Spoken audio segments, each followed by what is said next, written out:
Organisasi Angkutan Darat Organda Aceh Tengah memastikan tidak ada pemberlakuan tusla atau tambahan biaya angkutan darat untuk angkutan kota dalam Provinsi AKDP pada Lebaran 1444 Hijriah. Ketua Organda Aceh Tengah Junaidi dikonfirmasi RRI menyampaikan tusla tidak diberlakukan lagi dikarenakan sudah ada kebijakan tarif batas atas dan tarif batas bawah.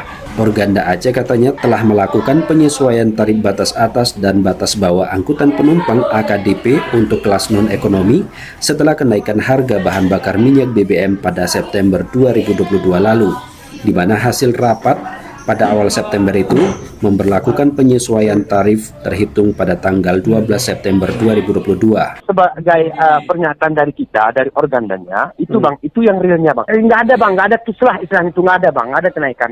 Tidak ada, karena di situ kita buat, kita musyawarah sama pimpinan kita di Banda Aceh pada saat itu bang, kita membuat tarif batas atas, batas bawah. Diungkapkan Junaidi, apabila ada pemilik travel akan menggunakan tarif batas atas, maka dipersilahkan dengan catatan tidak melebihi batas yang ditentukan. Ketika nanti memang orang itu memainkan tarif batas atas pada saat Lebaran, silakan saja bang, tidak ada masalah, tidak ada masalah bang. Tapi jangan melebihi tarif batas atas itu bang, melanggar ketentuan dia bang. Seperti diketahui, tarif batas bawah Banda Aceh ke Takengon untuk non-AC Rp137.000, sedangkan batas atas Rp153.000. Sementara untuk AC, tarif batas bawah Rp170.000 dan tarif batas atas Rp204.000. Satiran, RRI Takengon melaporkan.